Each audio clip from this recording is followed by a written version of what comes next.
ಕರೆಗಳಿಗೆ ಸ್ಪಂದಿಸುವಂತ ಸಮಯ. ಈಗ ಬೆಂಗಳೂರಿನಿಂದ ರಾಧಾ ಅವರು ಕರೆ ಮಾಡಿದ್ದಾರೆ. ರಾಧಾ ಅವರೇ ನಮಸ್ಕಾರ. ನಮಸ್ಕಾರ ಮೇಡಮ್. ಯಾರ ಬಗ್ಗೆ ತಿಳ್ಕೊಬೇಕು ತಾವು? ಮೊಮ್ಮಗನ್ ಬಗ್ಗೆ ಕೇಳಿ. ಮೊಮ್ಮಗನ್ ಬಗ್ಗೆ. ಓಕೆ, ಅವರ ಜನ್ಮ ದಿನಾಂಕ ಹೇಳಿ. 1-3-2017 ಬೆಳಗ್ಗೆ 8:30 ಮೇಡಮ್. ಓಕೆ, ಬೆಳಗ್ಗೆ 8:00. 1-3-2017 ಬೆಳಗ್ಗೆ 8:00. ಏನ್ ಪ್ರಶ್ನೆ? ಭವಿಷ್ಯ ಕೇಳಬೇಕಾ?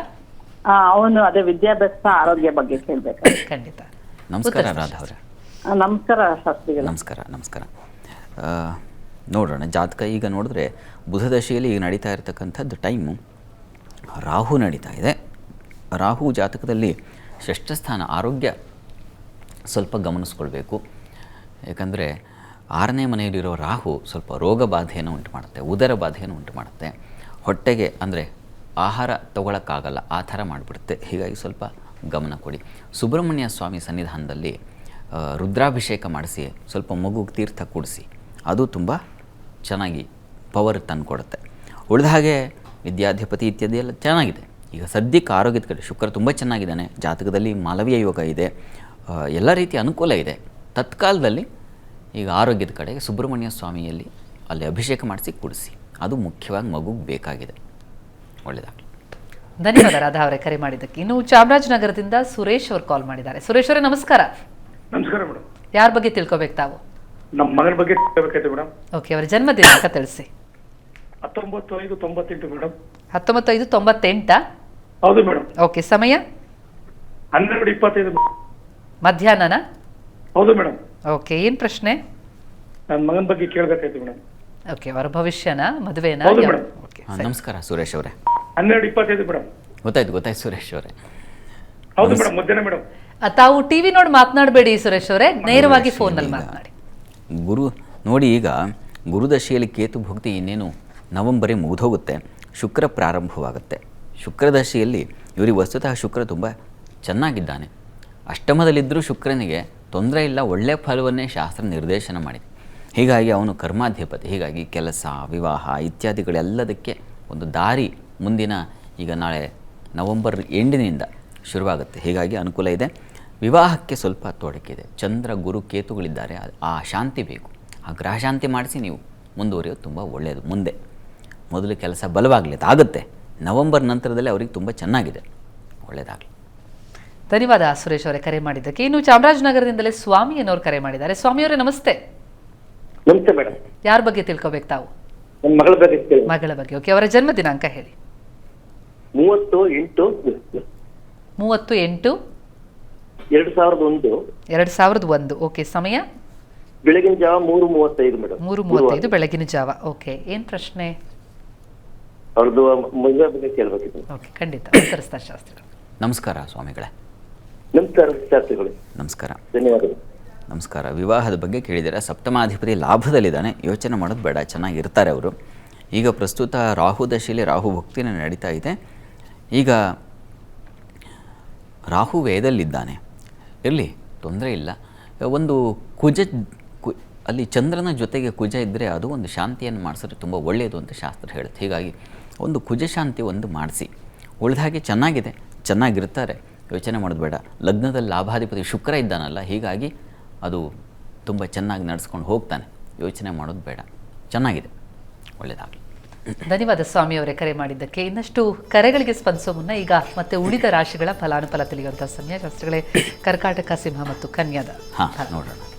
ಕರ್ಕಾಟಕ ರಾಶಿಯವರಿಗೆ ರಾಶ್ಯಾಧಿಪತಿ ವೀಕ್ ಆಗ್ತಾ ಇದ್ದಾನಲ್ವ, ಇದು ರಾಶ್ಯಾಧಿಪತಿ ಬಲಹೀನನಾಗ್ತಾ ಇರುವ ಸಂದರ್ಭದಲ್ಲಿ ವೃತ್ತಿಯಲ್ಲಿ ಒತ್ತಡ ಹೆಚ್ಚುತ್ತೆ. ವಸ್ತ್ರ, ಹಾಲು, ಹೈನುಗಾರಿಕೆ ಅನುಕೂಲವಾಗಿದೆ, ಆದರೆ ಎಚ್ಚರಿಕೆ ಬೇಕು. ಹಣಕಾಸು ಬರುತ್ತದೆ, ಬಂದ ಹಣ ಖರ್ಚಾಗುವುದೂ ಜಾಸ್ತಿ ಇದೆ, ಹೀಗಾಗಿ ಸ್ವಲ್ಪ ಹುಷಾರಾಗಿರಿ.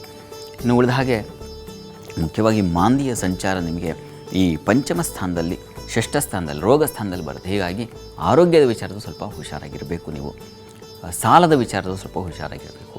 ಶತ್ರುಗಳ ಬಾಧೆ ವಿಚಾರದ ಸ್ವಲ್ಪ ಹುಷಾರಾಗಿರಬೇಕು. ಇವಿಷ್ಟು ಗಮನ ತಗೊಳ್ಬೇಕು. ಇವುಗಳ ಜೊತೆಗೆ ಅದು ಹೇಳ್ತಾ ಇದ್ದೀನಿ, ಆರೋಗ್ಯ ವಿಚಾರದಲ್ಲಿ ಶತ್ರು, ಸಾಲ, ಈ ವಿಚಾರದ ಹುಷಾರು. ಇನ್ನು ವಾರದ ಅಂತ್ಯ ಭಾಗದಲ್ಲಿ ಗಮನಿಸೋಣ. ವಾರಾಂತ್ಯದಲ್ಲಿ ಕರ್ಕಟಕ ರಾಶಿಯವರಿಗೆ ಬಂಧು ಮಿತ್ರರ ಸಹಕಾರ ಚೆನ್ನಾಗಿದೆ. ವಸ್ತ್ರಾಭರಣ ವ್ಯಾಪಾರಗಳಿಗೆ ಚೆನ್ನಾಗಿದೆ. ಹಾಲು ಹೈನು ವ್ಯಾಪಾರಗಳಿಗೆ ಚೆನ್ನಾಗಿದೆ. ಹಣಕಾಸಿನ ವಿಚಾರದ ಸ್ವಲ್ಪ ಎಚ್ಚರವಾಗಿರಬೇಕು. ಮಾಂದ್ಯ ಕಾರಣದಿಂದ ಹಣ ಬರ್ತದೆ, ತುಂಬ ಚೆನ್ನಾಗಿ ಹಣ ಸಂಪಾದಿಸ್ತೀರ. ವಾರದ ಅಂತ್ಯದಲ್ಲಂತೂ ನಿಮಗೆ ಕೃಷಿಕರಿಗೆ ತುಂಬ ಚೆನ್ನಾಗಿದೆ. ಮತ್ತು ಪ್ರಯಾಣ ಯಾವುದನ್ನು ನಾವು ಟ್ರಾನ್ಸ್ಪೋರ್ಟ್ ಬಿಸ್ನೆಸ್ ಅಂತೀವೋ ಆ ಕ್ಷೇತ್ರದಲ್ಲಿ ಇರೋರಿಗೆ ತುಂಬ ಚೆನ್ನಾಗಿದೆ. ಹಣ ಬಂದಿದ್ದ ಹಣನ ಉಳಿಸ್ಕೊಳ್ಬೇಕಲ್ವ, ಅದು ಅದರ ಬಗ್ಗೆ ಸ್ವಲ್ಪ ಎಚ್ಚರ ವಹಿಸಿ. ಪ್ರಾರ್ಥನೆಗೆ ದುರ್ಗಾ ಸನ್ನಿಧಾನದಲ್ಲಿ ಒಂದು ಅಭಿಷೇಕ ಮಾಡಿಸಿ, ರುದ್ರಾಭಿಷೇಕ ಮಾಡಿಸಿ, ಆ ತೀರ್ಥ ಸೇವನೆ ಮಾಡಿ, ಕುಟುಂಬದವರೆಲ್ಲ ತಗೊಳ್ಳಿ, ಅದು ಬಹಳ ಒಳ್ಳೆಯದು. ಇನ್ನು ಸಿಂಹರಾಶಿ ನೋಡೋಣ. ಸಿಂಹರಾಶಿಯವರಿಗೆ ವ್ಯಯಾಧಿಪತಿ ಜನ್ಮದಲ್ಲಿದ್ದಾನೆ, ಹೀಗಾಗಿ ಆರೋಗ್ಯ, ಹಣಕಾಸಿನ ವಿಚಾರದಲ್ಲಿ ಸ್ವಲ್ಪ ಹುಷಾರಾಗಿರಬೇಕು. ಬೌದ್ಧಿಕವಾಗಿ ಶೂನ್ಯತೆ ಬಂದುಬಿಡುತ್ತೆ.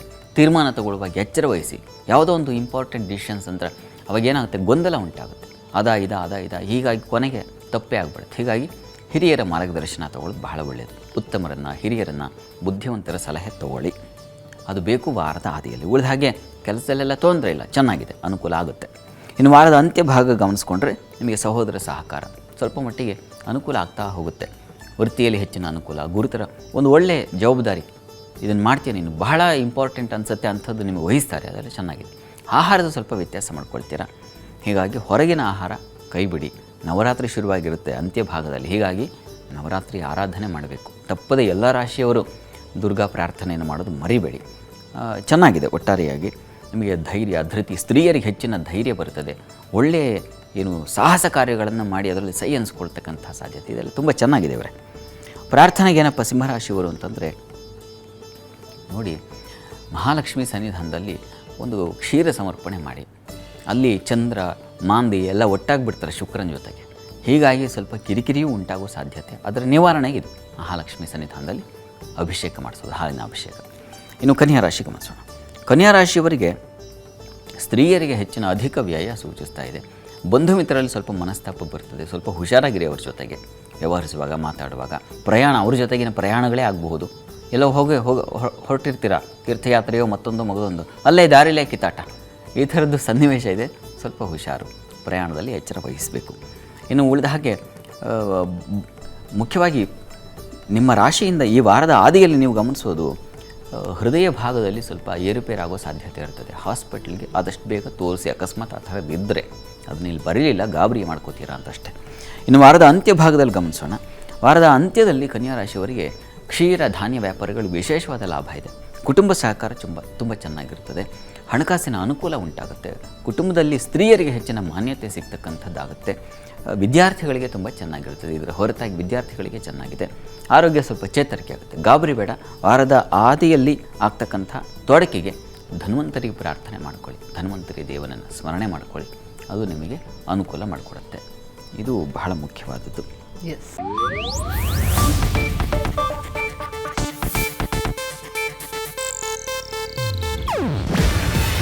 ಇದು ಏಷ್ಯಾನೆಟ್ ನ್ಯೂಸ್ ನೆಟ್ವರ್ಕ್ ಪ್ರಸ್ತುತಿ. ನೀವು ನೋಡ್ತಿದ್ದೀರಾ ಏಷ್ಯಾನೆಟ್ ಸುವರ್ಣ ನ್ಯೂಸ್.